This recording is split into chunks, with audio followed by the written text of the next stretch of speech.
Hi there, and welcome to week one of my drawing course, Becoming a Better Artist by Practicing Drawing. So this is the first week, and what I really wanted to focus on this week was to talk a little bit about motivation and mindset when it comes to learning how to draw.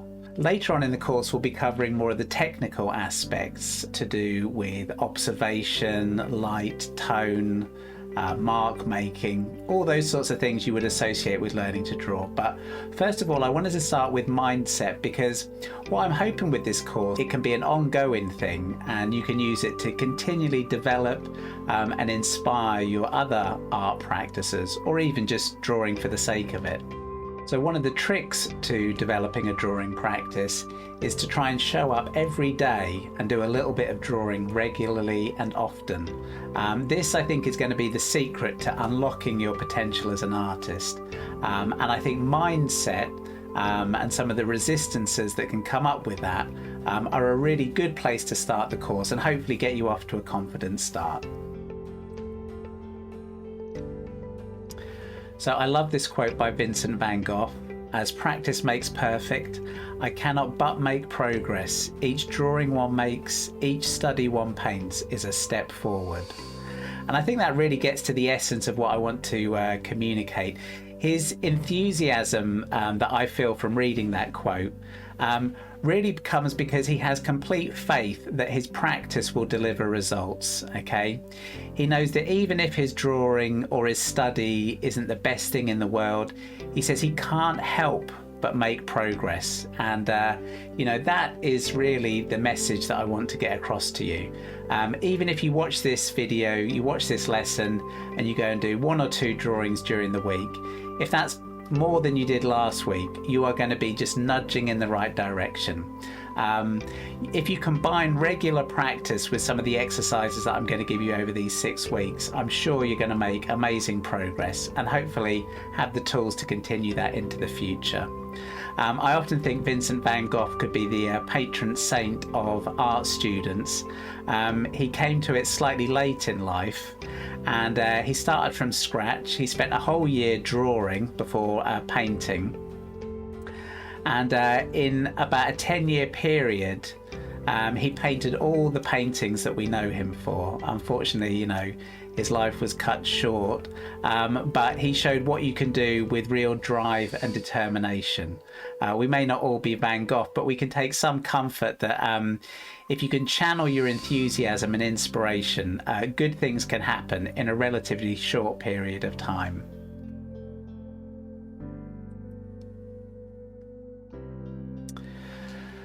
So what gets in the way of drawing? So in all my art classes, I've always, almost as a side note, I've said to my students, if you can, do a bit of drawing at home or do a bit of painting. And occasionally I'll ask them, I say, oh, did any of you do a bit of drawing at home? And more often than not, they didn't. And it's an interesting one because I think often they are motivated. They may have got all the sketchbooks. A lot of them might have pencils or collection of materials that they've inherited or picked up over the years. But there's something that can get in the way of people drawing regularly as a sort of enjoyable activity. So here's a few of the things that have come up from my experience speaking to people. So sometimes you're just not sure how to make a start. It can all seem a bit intimidating. You've got your sketchbook, but you don't really have anything. Starting is often the hard bit. But if you've got no ideas, then it can just seem a bit sort of confusing as to what you would actually draw to begin with. Then we have fear of the blank page. Often when you get these nice sets of materials for Christmas, there can almost be a fear of messing them up. If you've got a sketchbook, like really nice quality paper, you somehow don't want to ruin it. And so there can be a sort of inherent fear of the blank page. It's certainly when you're starting from scratch. So we're going to look for ways to overcome all of these. What else? Worried about making a bad drawing. Now this relates So drawing as a pastime is what you'd call active leisure, and it could be contrasted with something like passive leisure, which might be watching telly, maybe even reading a book. You're really just taking something in and that's entertaining you. When you do drawing, there's always the chance that your drawing might not be very successful. Okay, and in some respects that might ruin your evening. So it's almost easier to do things which are like passive entertainment. So this fear about making a bad drawing, this is really one of the crucial things we want to get past today. As it turns out, even a bad drawing is going to become a good drawing because at least we've done something. But that fear is quite tangible for a lot of people, and it's to do with mindset. So I'm going to try and give you some clues as to how to work with that. And then, not sure what to draw. So one of the exercises I want you to work with this week is to start to build up a reference library. Inspiration can be a bit fleeting and we don't want to rely on inspiration, but if we start to look at art, look at TV, look at films, start to collect a library of visual ideas that appeal to us, then when the inspiration does strike and we get our sketchbooks out, we're never at a shortage of knowing what to draw. Okay, and also some of the exercises I give you here will also give you things. Sometimes you can draw not because it's an interesting subject, but simply because you want to practice your drawing. So we can hopefully overcome all of these objections. If you have any more objections that have come up when you've been practicing drawing, put them in the comments below. It's always good to know. We need to find ways, we need to find out what gets in the way, and then we can develop the skills to overcome those obstacles. So, not knowing what to draw. And this is what we want to do with our course this week, is making a confident start. So what I think is going to help us make a confident start is to understand a bit more about the power of deliberate practice, and that's the power to deliver results in a sort of fairly consistent and predictable manner.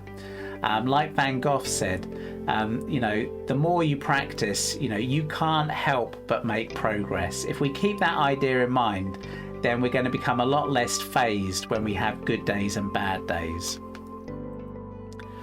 Learning to embrace failures. So this is one of these really crucial ideas. If we can switch this around, we can find that our failures can be a great source of learning for us. Often you'll learn more from bad drawings or things that don't go well from good drawings if you learn to look at them in the right way. Start to build your reference library. As I said, that's one of our projects for this week. We're going to start to collect images. We're going to start looking at artists that we're inspired by, developing our sort of taste. I often say to students, imagine what's the sort of thing that you'd like on your wall. When you go around a gallery, instead of just looking at all the paintings, imagine, if you had all the money, which painting would you choose? What would you put on your wall? What is it that you respond to? You start to build up those ideas and they'll start to feed into your work. And then lastly, start drawing little and often every day. So I think if I can get you off on this, if I can get you to do this, even if it's not even every day, if I can get you doing a bit of drawing, I think that's going to be the thing that will carry us through the 6 weeks. That gives you the framework where you can incorporate some of the exercises I'm going to present to you, and you're going to have a sort of space within which to do those. Okay, so this is what I mean by a drawing practice. It's one thing to pick up your sketchbook once in a while and set something up and draw it, but if you can do it every day, it's going to become something quite familiar to you. You're going to make the materials your own, and you're going to learn a lot on the way and hopefully have some fun. So these are the things we're going to concentrate on this week. So we're going to start with one of my favourite books on motivation. So this is the first book I'm going to talk about. It's called Bounce, The Myth of Talent and the Power of Practice by Matthew Syed. So we're talking about practice here, and this book is so great in that respect. I read it a few years ago, and I brought it along to my classes and tried to encourage some of my students to read it. I think whatever endeavour you're in, learning a musical instrument, learning to cook, anything like that, really grasping this principle of the power of practice, it just really it's rocket fuel for your progress. So in it he talks about so the myth of talent. The myth of talent you're probably familiar with. So it's the idea that people are born with a certain amount of talent. And that means you're either a great artist or a not so great artist. You're sort of born with that quota, and yeah, you might be able to change it a little bit, but some people are just naturally good at things and others aren't.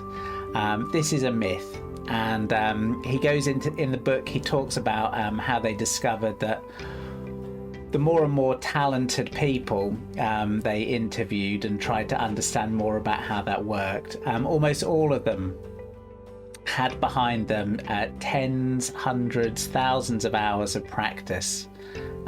Practice. And actually, when you saw the volume of practice involved in almost any high level of achievement, the idea that of talent, of them having this sort of magical quality that they were born with, becomes less and less convincing. And what you see is actually usually it's more down to the volume of practice they've put in. So this is a really liberating idea for us because it means we can follow in their footsteps.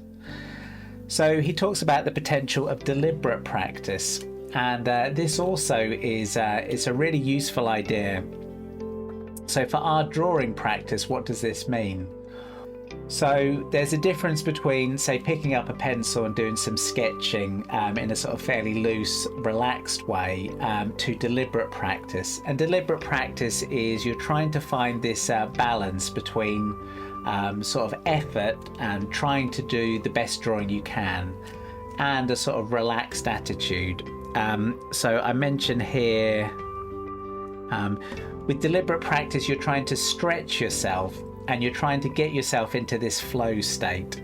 So some of you might be familiar with this idea of flow, but the idea is this is the state that, you know, high performance athletes and musicians, every now and again you can find yourself in this flow state. It's incredibly pleasurable. Your sense of time goes away, your thoughts drop away, and you really enter into what you're doing. And there's a really interesting way, I think, of thinking about flow, is the idea that when a task is too easy, we actually get bored. It creates sort of mind wandering, and we can't stick with it for very long. We just get distracted. When a task is too difficult, we become anxious, we become tense, and it stops being fun, okay? So your job as a learning to draw is you're trying to find that balancing point. And both extremes have their sort of pitfalls. So if you're too relaxed, you're not going to make as much progress. Even if you do practice every day, my guess is you will improve over time. But if you can just nudge up your sense of, you know, this stretching yourself, you're going to get the maximum reward. If you stretch yourself too far, though, you're going to put yourself off drawing and you won't want to do it. It's one of the things I see in my classes a lot, is that people are basically, they're trying too hard. They're sort of relying on a sort of gritted teeth, and you know, they're just trying to push through and create the best painting they can. Well, actually, the best paintings that you can produce, they emerge out of hours and hours of practice, okay? So no amount of gritting your teeth will make you a better artist on the day. You just need to find a way to stretch yourself, and you'll get a sense of it when you're doing it in your own work. So you can use this flow state to sort of see whether you're there. If you're getting a bit bored and you're just sort of absent-mindedly scribbling away, you're a bit too relaxed. If you're holding your breath and rubbing everything out and sort of scrunching up pieces of paper, you're probably trying a bit too hard. And then limiting your practice. So remember, long term, we're looking to develop the practice of drawing, not just over the 6 weeks, but into the future. So I think it's a really good idea to just limit your practice, to give yourself maybe time limits, or limit yourself to a couple of drawings a day or something like that. If you just limited yourself to doing one drawing a day, you would be making some good progress. So in my art classes, people are limited by the duration of the class. It's usually for 3 hours. So I'm going to give you some exercises at the end of today's lesson, which will be ways to limit your practice. But it also helps you to avoid the anxiety of sort of over striving. You know, you don't want to spend hours and hours doing a drawing only to feel that it wasn't very good at the end. If you set yourself the time limit of, say, 20 minutes, then at least you've got that feeling that once you've reached the end, you can do something else. So it helps to alleviate the anxiety. I mean, I quite like to use my mobile phone. I've got a timer on there. I might say 10 minutes I'm going to draw, do a portrait. You know, if I want to do more afterwards, I'll carry on. But then at least I've known that I've done my bit. So limiting your practice is a really useful tool as well. So this is the next book I'd like to talk about. So we've looked at practice. This is Mindset by Dr. Carol Dwek. Another great book. I picked this up a few years ago. I'll put links below. These are the sorts of things that make really good audio books. Something you could listen to in the car, maybe have on the background when you're cooking dinner or doing the dishes. Again, really inspirational, and say not just for drawing practice, lots of different areas, but gives you real insight into some of the ways we can sabotage ourselves when we're trying to learn things, but also, you know, once we know this, we can really unlock some of our potential. So she's got lots of good ideas in this book. In particular, she challenges this idea of the fixed mindset. So again, this is a bit like the idea of talent, but it's a sort of way of looking at the world. So it's you think you've got this fixed amount of talent, and you think if you do a bad drawing, someone's going to see that and they're going to say, oh, such and such, you know, they're not very good at drawing. So you feel that somehow you've got too much riding on the success or failure of each art piece you produce. And this really creates a lot of fear and anxiety. And I see this a lot in my art classes. So people don't want to expose themselves to the you know, the misfortune of doing a bad painting. I mean, I often paint in my class just to show people that, you know, it is a case you win some, you lose some. I mean, I know myself, if I do something that's not very good, I sort of have the tendency to want to not show people. And it's all part of this fear that somehow we're going to be judged, and that somehow once people have labelled us, that somehow this is all fixed.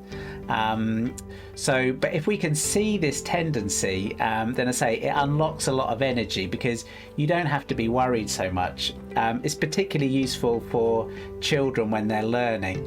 You know, it's almost like it can be.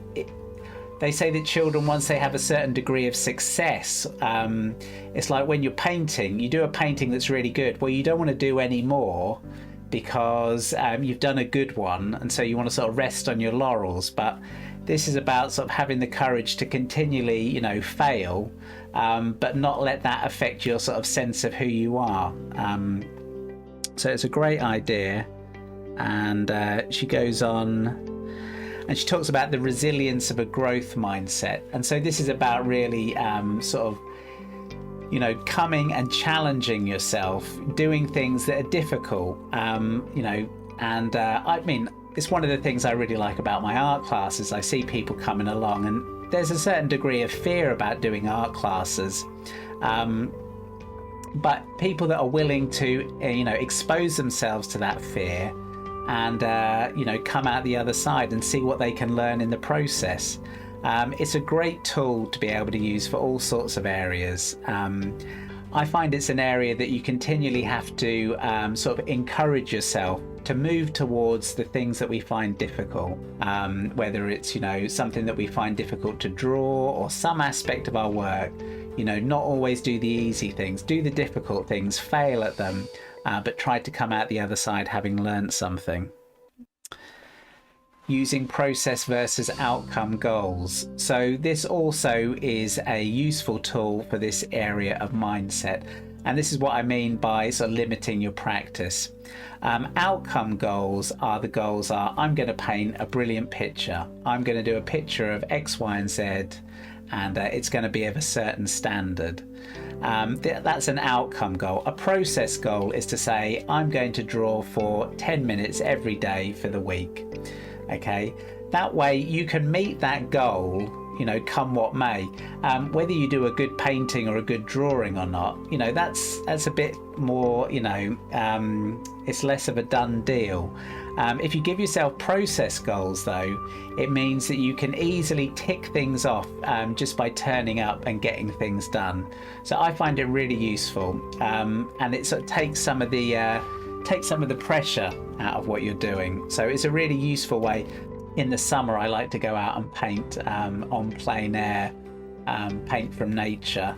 And even then, I often would sort of, I think once I'm in the car and I've set off, I've actually succeeded in a way.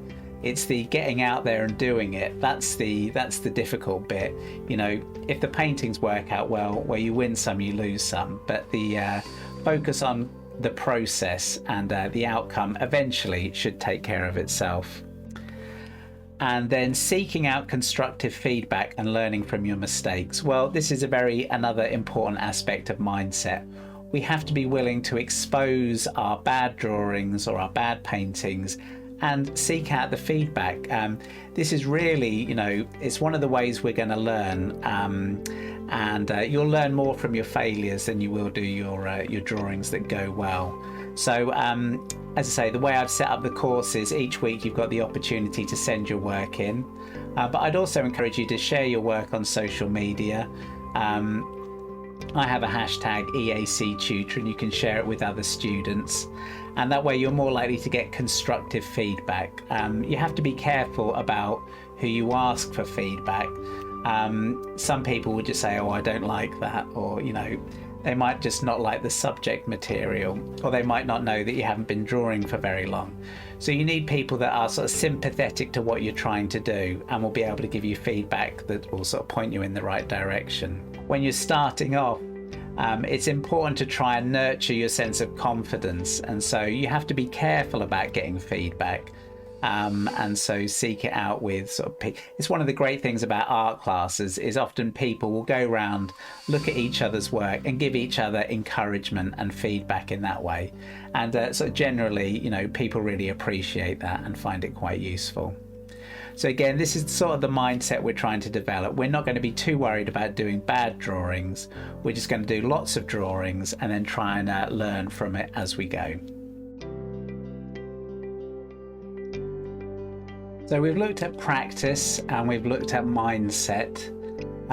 So this book I really like. This is Steal Like an Artist by Austin Kleon. And this sort of relates a bit to the idea. We talked about people not being sure what to draw or sort of not knowing where to start. This book's excellent because it basically gives you the freedom to start to look at other artists and to draw inspiration from art forms that are around you, okay? And there's so much to draw from at the moment. We've got films, we've got other artists, art magazines, we've got the entire history of art behind us, all these places. And what it does is it helps to sort of deconstruct the myth of originality. So this is the idea that an artist needs to sit there in a room completely by themselves and then come up with some great ideas for some paintings. And this is sort of tied up a little bit also with the myth of talent. It's like the idea that the artist is this sort of creative genius and just pulls ideas out of the air. But it's not like that. Actually, the more you study art history, the more you realize that almost all artists were really embedded in their culture. They were sort of in communication with other artists, other art trends, sort of the mood of the times. All these factors were playing into the art that they produced. So it's a clue for us, is that if we're not sure what to do, we need to have that freedom to look around us and draw inspiration from other artists. So master copies. So this is basically the way art training used to be. You know, it's a bit like any, you know, something like furniture design or playing a musical instrument. You know, you wouldn't learn music by just sitting down at a piano and someone saying, you know, like try and make up some songs. You would learn classical pieces of music, you'd learn scales, you would learn all this art history, and then out of that you would emerge maybe something original. And it's the same with art. Art used to be very much based on, you would copy old master drawings, master paintings, you would study the masters, and then out of that would emerge your own style and your own ideas.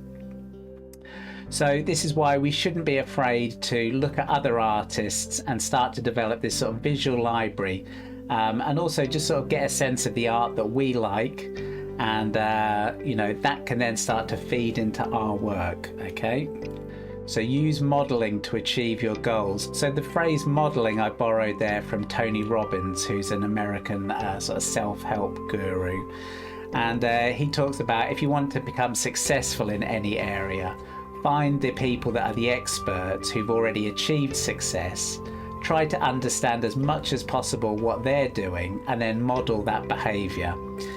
So he has this saying that success leaves clues. Okay, so what does that mean in terms of drawing? Well, as I say, it means find artists whose work you like, and then try to find out a bit more about them.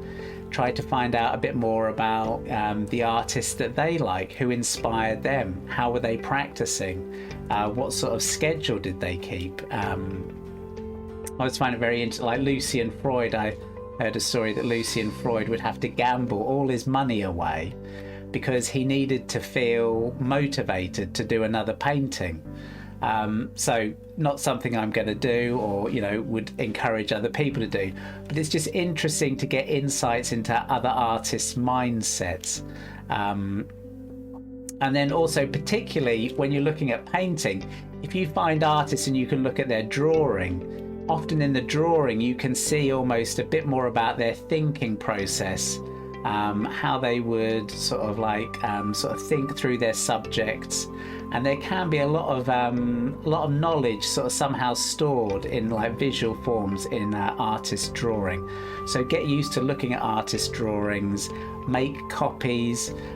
The idea is not to just copy other artists, but to absorb styles, absorb things about other artists, and that will eventually feed into your own originality and keep your inspiration alive. So I remember a friend of mine who's a graphic designer, he said to me that we all go through these phases where we're not particularly inspired with our art, but it's important to try to keep your inspiration ticking along. And one of the things he said to me there was, keep looking at art, whatever's happening, look at art, go to shows, it's all going in.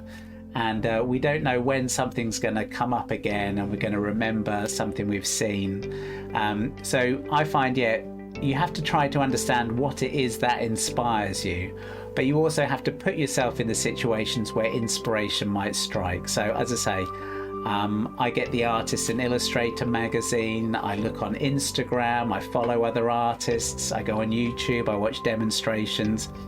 Every now and again I'll find something, an idea or something will just click, and before I know it I'll be up at my studio and working away. So this is this is something that's really going to help you in the long run at developing your practice, keeping your inspiration alive. Okay, so we've talked about practice, mindset, and cultivating your inspiration by looking at other artists. This is the book that I find, this is one of the things that really came to me. This book, The Artist's Way by Julia Cameron. So I've had this book for years. In it she has an exercise called the morning pages. Some of you might be familiar with that.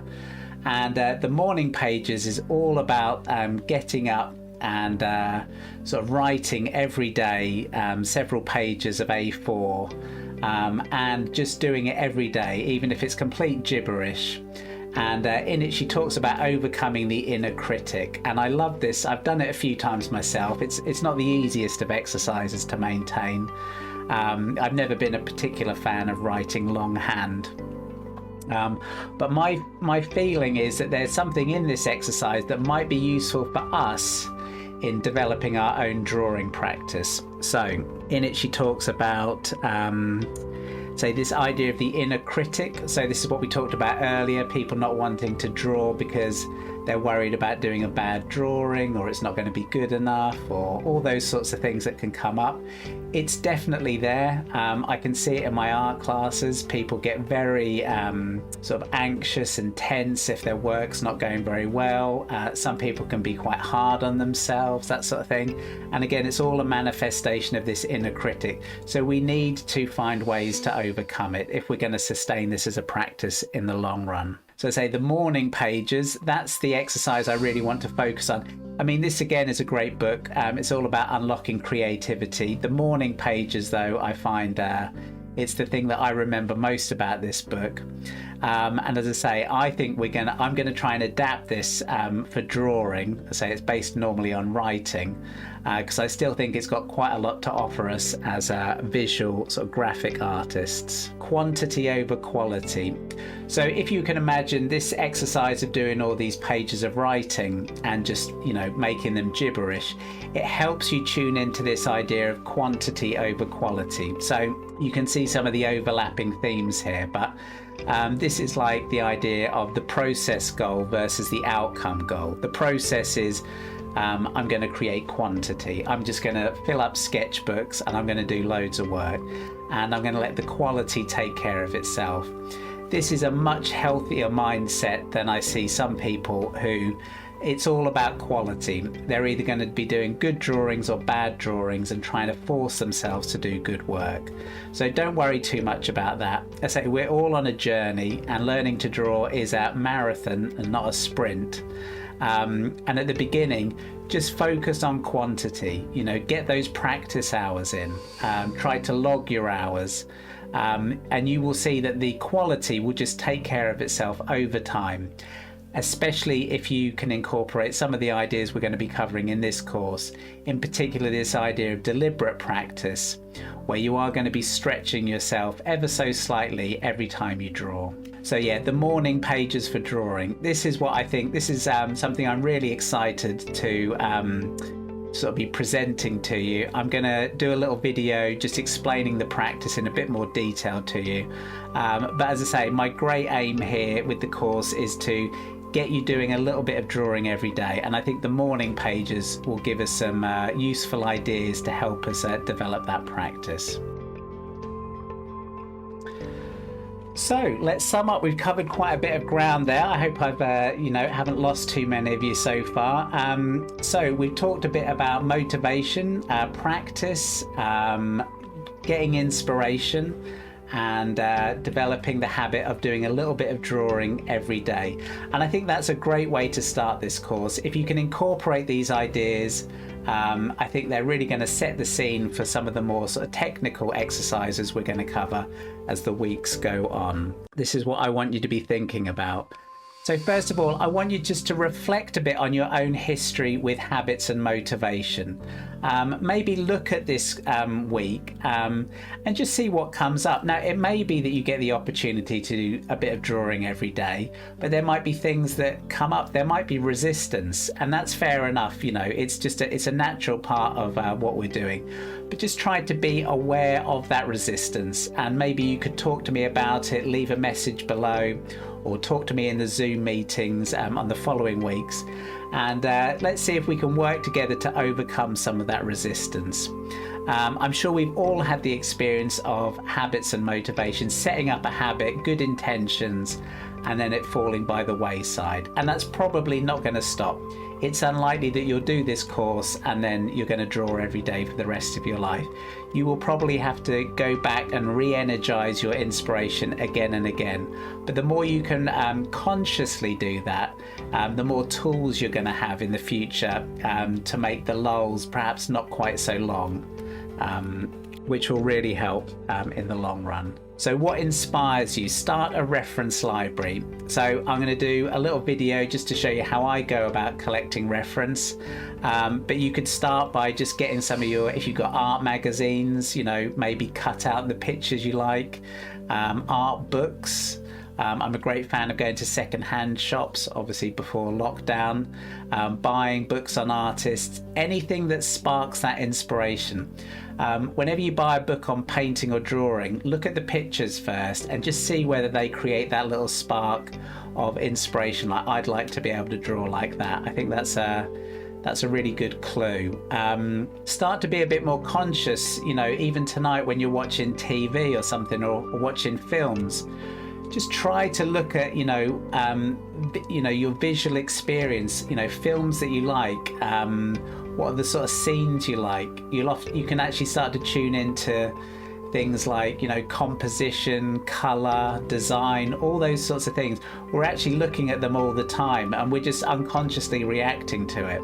So yeah, try to find out the sorts of things that inspire you, and think about ways that you might feed that into your drawing practice. Drawing little and often. So you don't even need to watch the next video, just start today. And what I'm saying at the beginning is I'll say a bit more about materials next week, but right now all I want you to do is get a bit of paper and just start doing a little bit of drawing, even if it's just you know, drawing your hand, looking out the window, you know, just make a start. I say starting is often the hard bit.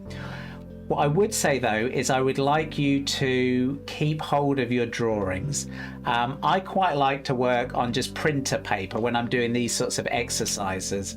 And as the course goes on, you are hopefully going to be doing quite a lot of drawing, hopefully some drawing every day.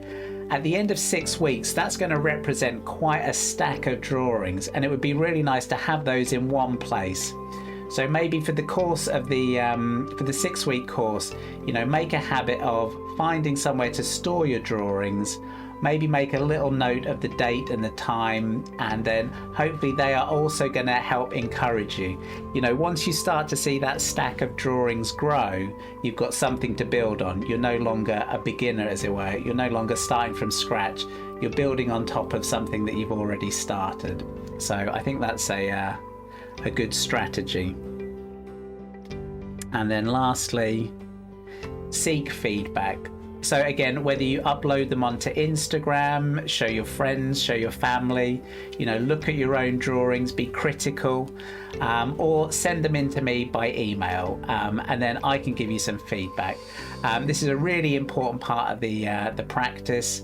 Whether I give you feedback directly or you just hear me give feedback to other students, all of these ideas will help help inform your drawing practice going forward. You know, we're all going to make mistakes. We're going to do drawings that aren't successful.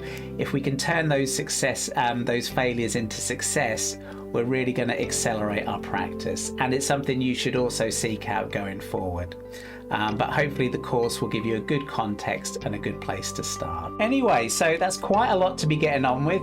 Now, what you'll see coming up is I'm going to give you the links to a couple of videos about how to collect reference material, and also how to start this morning pages for artists exercise. So you can watch those and let me know how you get on with them. I'd be really interested to see what you managed to do in the first week.